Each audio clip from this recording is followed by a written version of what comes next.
The silver reckoning is finally here, and there is no place left for the guilty to hide from the light of justice. Experience the high-stakes drama of a final confrontation that will change the lives of our characters forever. Subscribe now and witness the ultimate balance of fate. Pharmacist's hand closed around my wrist before I'd even finished signing the receipt. Not hard, just firm enough that I knew it wasn't an accident. I looked up. She was maybe 45, with tired eyes and a name tag that said Marlene. Her thumb pressed lightly against the inside of my wrist, the way you'd hold a child you were trying to keep from running into the street. "Are you Helena Brooks?" she asked, very quietly. "Are you Catherine's mother?" I felt my stomach drop in a way I hadn't felt since my husband Robert died 11 years ago. The way it drops when you know, before anyone tells you, that something is very wrong. "Yes," I said. "Why?" She glanced toward the back of the pharmacy, where a younger woman was counting pills behind the counter, then back at me. "Don't react to what I'm about to say. Please, just keep smiling like we're talking about the weather." I made myself smile. My face felt like rubber. "Your son-in-law was here yesterday," she said, her thumb still resting on my wrist. "He picked up Catherine's prenatal vitamins, but he also picked up something else under his own insurance. Something he's been picking up every 2 weeks for 3 months. She paused. "Mrs. Picking, Brooks, I think someone needs to know what he's doing." I heard myself laugh, a small fake laugh, like she'd just told me a joke about the weather. "I see," I said. "Don't come back today," she said. "Come back tomorrow morning at 10. I'll be on shift alone. Bring nothing. Tell no one." Then she let go of my wrist, slid the bag of pills across the counter, and said in her customer service voice, "You have a wonderful afternoon, ma'am." I walked out of the pharmacy and sat in my car for 15 minutes before I could turn the key. My name is Helena Brooks. I'm 63 years old. I live in a small white house with a wraparound porch in Asheville, North Carolina, the same house Robert and I bought when we got married in 1985. Robert was a high school principal.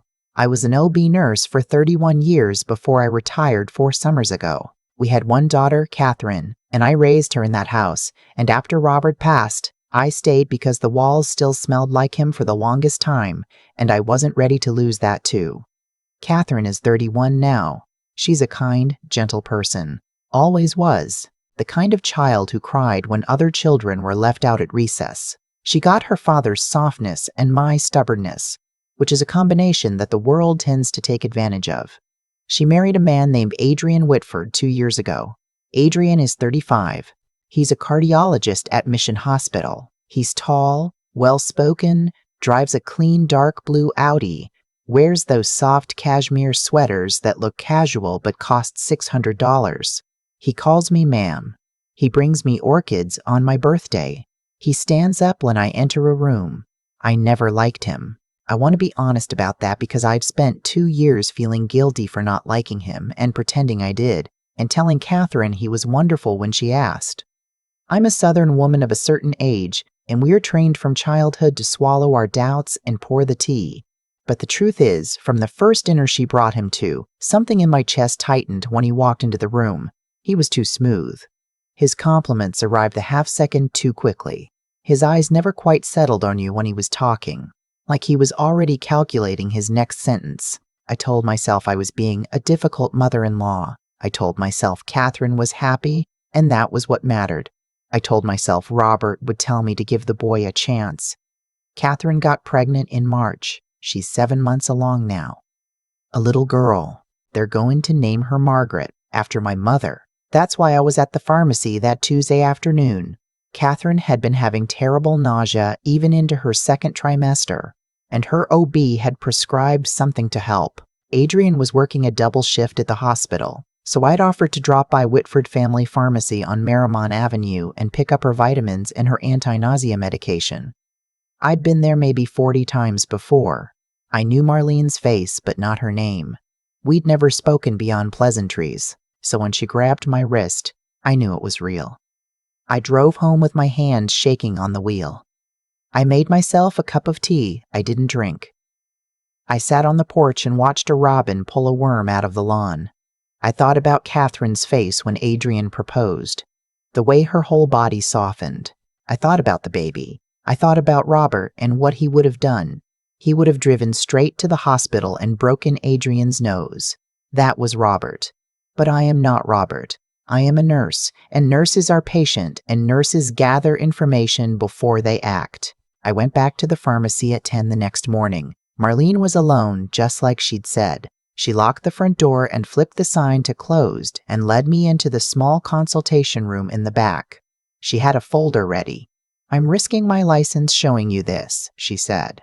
"I want you to understand that. I've been doing this job for 19 years. I've never once shared a customer's prescription history, but I have a daughter, Mrs. Brooks, and I couldn't sleep last night." She opened the folder. "For the past 3 months," she said, "your son-in-law has been picking up prescriptions for misoprostol. It's a medication that has several legitimate uses, including treating ulcers. But in higher doses in a pregnant woman, it causes uterine contractions. It's used to induce abortions. It's also used, very rarely and very illegally, by men who want to end a pregnancy without their partner's knowledge." The room went very quiet. I heard the refrigerator humming behind me. "He's filling them under his own name and his own insurance," she said, "but the dosage is high, and the frequency makes no sense for ulcer treatment. He's not on any other GI medications. No proton pump inhibitors. No H. pylori treatment. Nothing. Just this. Every 2 weeks. Like clockwork. How do you know it's not for a patient?" I heard myself ask. My voice sounded calm. "I don't know how." "Because doctors don't write themselves prescriptions for their patients," she said. "And he had a different brand last month. A generic from Mexico. We don't carry it. He brought it in to ask if we could match the lot number on her vitamin bottle." She looked at me. "He's putting it in something, or planning to." I couldn't breathe. "There's more," she said. "Do you know a woman named Susanna Fay?" I didn't. "She came in here about 18 months ago," Marlene said. "Beautiful young woman, very pregnant. She was Adrian's first wife." "His what?" "They were divorced before he met your daughter. The marriage lasted 4 years. She lost the pregnancy at 24 weeks. Sudden, unexplained. The doctors said sometimes these things just happen. She moved back to her parents in Greenville 6 months later. They divorced quietly." Marlene closed the folder. I only remembered because she came in once, sobbing, asking us if her prescription had been tampered with. We checked. Everything was sealed. We told her she was being paranoid, grieving. I put my hands flat on the table to keep them still. "And then last month," Marlene said, "I saw your daughter at the front register, picking up her prenatal vitamins. And I saw your son-in-law standing behind her with his hand on the small of her back, smiling at her like she was the only woman in the world. And I remembered Susanna Fay. And I started watching what he picked up. I drove home and I did not cry. I did not call Catherine. I did not call the police. I did not call my sister in Charlotte. I sat at my kitchen table and I made a list. I am a methodical woman. I have been since I was 9 years old and watched my mother lose our house because she trusted a man at the bank who told her to sign things she didn't read. I made a list because lists save you. Lists are how you survive. Number 1, I needed proof that would hold up in a courtroom. Marlene's testimony was a beginning, but a single pharmacist could be discredited, and I was not going to put my daughter and granddaughter at the mercy of a single witness. Number 2, I needed to find Susanna Fay. Number 3, I needed to know if there were others. Number 4, Catherine could not know. Not yet. Catherine, my soft and gentle daughter, would confront him within an hour, and he would smile and lie and explain it away, and she would believe him because she was 7 months pregnant and in love, and that is how it works. Number 5, the baby. Above everything, the baby. I called my old friend Donovan Pritchett that afternoon. Donovan was a homicide detective in Asheville for 22 years. He retired 3 years before I did. We'd stayed in touch the way old friends do, holiday cards and occasional dinners. I told him I needed to hire him as a private investigator. He said he didn't take work anymore. He was 68, his hip was bad, he was happy with his tomatoes. I told him what was happening. He was silent for a long time. "Helena," he said, "I'll be at your house in an hour." Donovan came that evening with a yellow legal pad and a bottle of bourbon. We sat on the porch and I told him everything. He wrote nothing down for the first half hour. He just listened, the way he used to listen to victims' families, with his big spotted hands folded in his lap. When I finished, he poured himself a finger of bourbon and said, "First thing, we don't go to the police yet. Not enough. He's poisoning my daughter. And we're going to stop him. But if we go to the cops with what you have, they pick him up, they question him. The prescriptions vanish, the wife is dead." He looked at me. "I've seen this before. Not exactly this. But men like this, they are very, very careful, and they only get caught when you let them think they're winning. What do you suggest? I find Susanna Fay. I find out if there are others. I get you names, dates, paper. While I do that, you keep your daughter safe. You keep her away from anything he gives her to eat or drink. You think you can do that without telling her?" "I can," I said. "I didn't know if I could." "Helena," he said, "there's a chance Marlene is wrong. There's a chance he's having an affair with someone who needed the medication. There's a chance this is something else entirely. Do you think it's something else?" Donovan looked at me for a long moment. "No," he said, "I don't." I started the next morning. I called Catherine and told her I'd been feeling lonely and would she mind if I came by every other day for the rest of the pregnancy, just to fuss over her. She laughed and cried a little and said, "Yes, please, Mama, please." She said Adrian worked such long shifts and she got nervous alone in the big house in Biltmore Forest, and she'd love the company. I started bringing her food. Soaps, I made myself. Casseroles. Pots of decaf tea. I brewed in my kitchen and brought over in a thermos. I told her I'd read an article about how restaurant food was loaded with chemicals that weren't good for the baby, and wouldn't she let her old mother feed her properly for these last 2 months? She agreed, the way Catherine always agrees, because she loves me, and because she didn't see it as anything but love. I checked her vitamin bottles every visit. I took photographs of the lot numbers. I rotated the bottles when she wasn't looking, replacing them with sealed ones I bought myself from a different pharmacy across town. I marked the original bottles with a tiny scratch on the bottom and brought them to Marlene, who tested 2 of them in a friend's lab and found that 1 of the 4 contained traces of misoprostol mixed into the prenatal capsules. Refilling them, resealing them, resealing them with the precision of a cardiologist. That was the day I finally cried. Donovan called me 2 weeks later. He had found Susanna Fay living in Greenville, South Carolina, working as a kindergarten teacher. He had also found a woman named Imogen Latham in Charleston, who had been engaged to Adrian Whitford in 2018, before Susanna. Imogen had been pregnant when Adrian broke off the engagement. She had miscarried at 22 weeks. She had blamed herself for years. 3 women. 3 pregnancies, 2 losses, and 1 currently in progress. Donovan said, "Helena, I want to drive you down to Greenville. I want you to talk to Susanna yourself. She needs to hear it from another woman. She'll tell you things she won't tell me." We drove down on a Saturday in late September, the leaves just starting to turn on the Blue Ridge. Susanna Fay was waiting for us at a coffee shop on Main Street in downtown Greenville. She was 29 years old. She had Adrian's daughter's age behind her eyes, the daughter she never got to meet. When I told her what was happening to Catherine, she put her face in her hands and sobbed for 10 minutes without making a sound. Then she said, "I have his old laptop." I looked at Donovan. "He left it at my parents' house when he moved out," she said. "I never opened it. I couldn't bear to. It's been sitting in a closet in their garage for 4 years. I don't know if there's anything on it, but it's yours if you want it."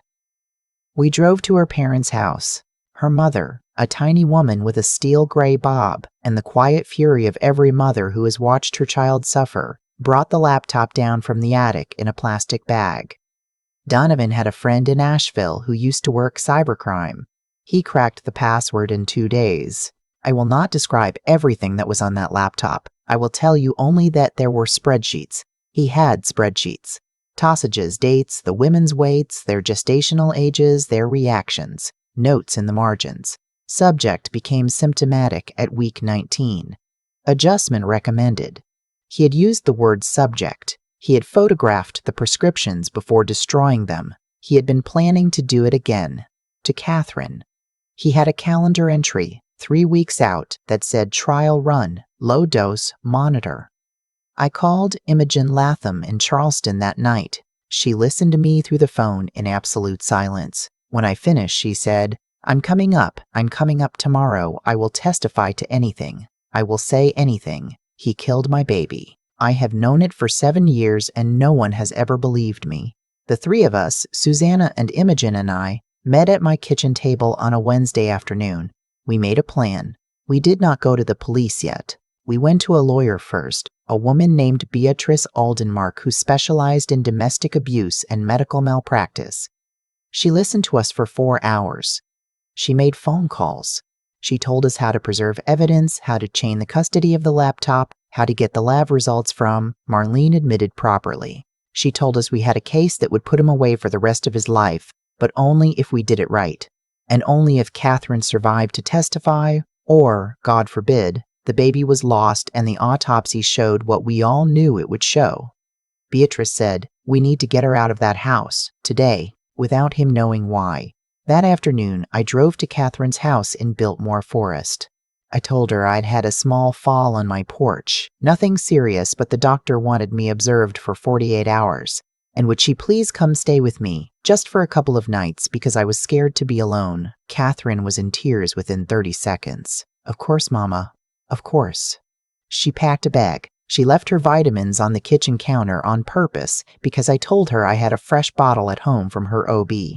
I'd already called the OB, an old colleague of mine, and told her everything. Catherine's new vitamins were waiting for her on my kitchen table. Adrian called Catherine that night at 11. I was sitting next to her on the couch when her phone rang.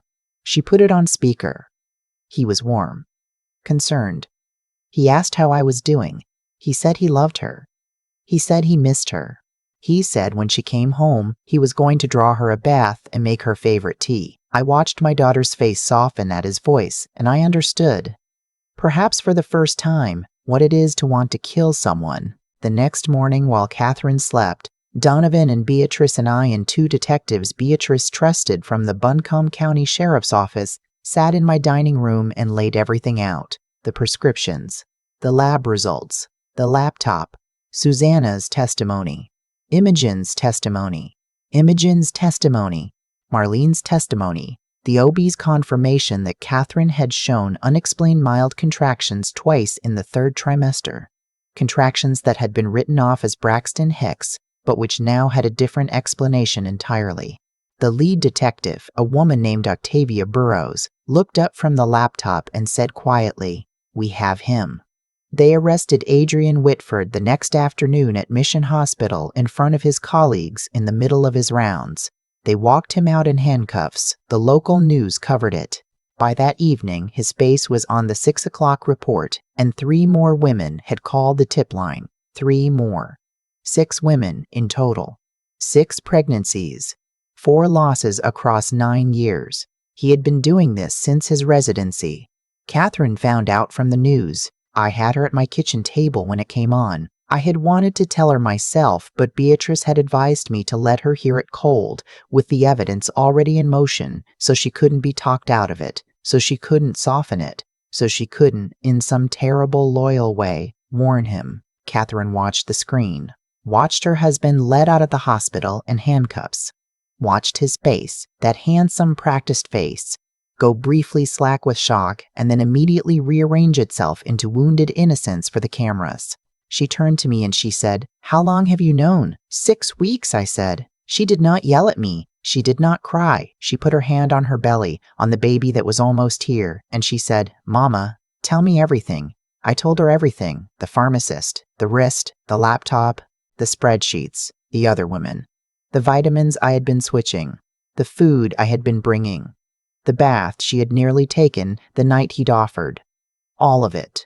When I finished, my daughter looked at me with my husband Robert's eyes, and she said, "Thank you for not telling me. I would have given it away. I would have ruined everything." Then she put her face on my shoulder and she wept for a very long time, for the marriage she thought she had, and the man she thought she'd loved, and the babies who had not been so lucky as hers. Margaret was born 3 weeks later, healthy, perfect, 7 pounds, 4 ounces. Catherine named her Margaret Helena Brooks. She had taken her maiden name back from her hospital bed. Adrian Whitford was charged with attempted murder, 2 counts of murder in the deaths of Imogen's and Susanna's pregnancies, multiple counts of poisoning, falsification of medical records, and prescription fraud. 2 more women came forward during the trial.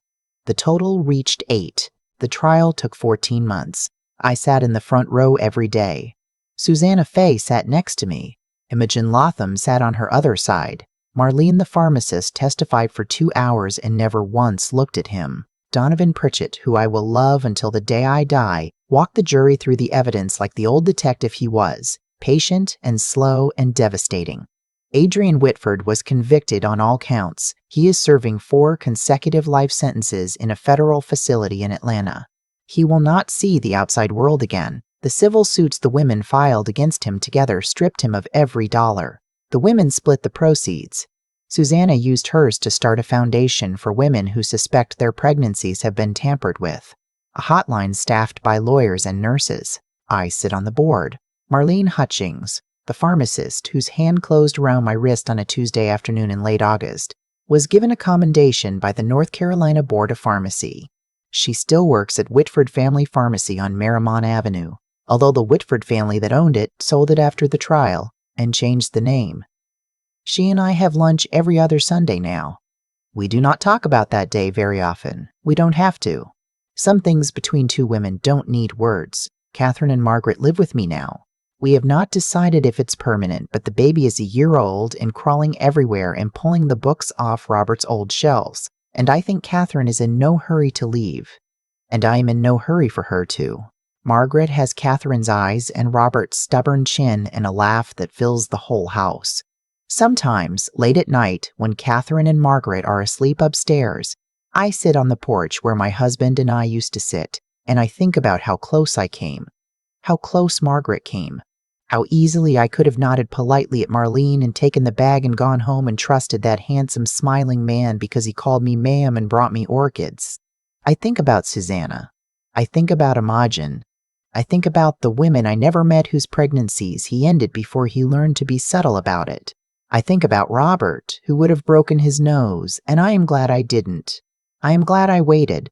I am glad I made my list. And I think about my mother, who lost her house at 31 because she trusted a man at the bank, and who told me the year she died, when I was 20, Helena, in this life. When something feels wrong, it almost always is. Don't apologize for knowing things. Don't apologize for paying attention. I didn't apologize, and it saved my daughter's life, and my granddaughter's life, and I suspect a few other lives too, of women I will never meet, women whose husbands now know that pharmacists watch, and mothers watch, and other women watch, and we are tired of burying babies, and we are not so polite as we used to be. If you are watching this, and something in your gut has been whispering at you about someone in your family, I want you to listen to it. I want you to make your list. I want you to find your Marlene, your Donovan, your Beatrice. I want you to be patient and methodical and quiet and ruthless when the time comes. I'm Helena Brooks. I'm 63 years old. I live in a small white house in Asheville, North Carolina, with my daughter and my granddaughter, and the ghost of a good man who would have been proud of me. And that is the truth of what happened. I've been turning that Tuesday afternoon over in my mind for almost 2 years now, the way you turn a stone in your hand to see all its sides. And what I keep coming back to is this. Marlene didn't have to grab my wrist. She had a job, a license, a quiet life, and 19 years of training that told her to mind her own counter. She put all of that on the line for a woman she didn't know, because she had a daughter of her own, and because somewhere along the way she had decided that being safe wasn't the same thing as being good. That choice saved my granddaughter's life. I think about cause and effect a lot now, about how Adrian Whitford had been doing this since his residency, and how each woman he hurt was a woman somebody had failed to warn. Susanna's pharmacist didn't catch it. Imogen's didn't either. By the time Marlene saw the pattern, 2 babies were already gone. And the only reason Catherine's wasn't is that one tired woman in a white coat decided, on her own, to stop being polite. So when I sit on my porch in the evenings and I watch Margaret pull herself up on the coffee table and laugh at her own reflection in the window, I think about what I owe. I owe Marlene, of course. I owe Donovan. I owe Susanna and Imogen, who had every reason to bury their pain quietly, and instead picked it up and carried it back into the light for my daughter's sake. But I also owe my mother, who told me before she died that paying attention is not paranoia and that knowing things is not rude. If I have any wisdom to leave behind, it is this. Goodness without intelligence is a candle in a hurricane. You can love your child with your whole heart and still lose her if you refuse to look at what is plainly in front of you. Catherine loved Adrian. That was not enough. I had to look. I had to ask. I had to be willing to be wrong about a man who called me ma'am and brought me orchids. And intelligence without courage is just noticing. I knew something was off about Adrian for 2 years before that pharmacy visit. I told myself I was being a difficult mother-in-law. I was not. I was being a coward, dressed up as a polite Southern lady. The day I finally stopped being polite was the day my granddaughter got to be born. Be kind, be smart, be brave enough to act on what you see. Those 3 things are not separate virtues. They are one rope braided together, and any one of them alone will fail you when it matters most. If you are watching this and someone in your gut has been whispering at you about a person in your family, I am asking you, woman to woman, to listen. Make your list. Find your Marlene. Be patient and methodical and quiet. And then, when the time comes, do not flinch. The people who love you are counting on you to pay attention. That is the whole job.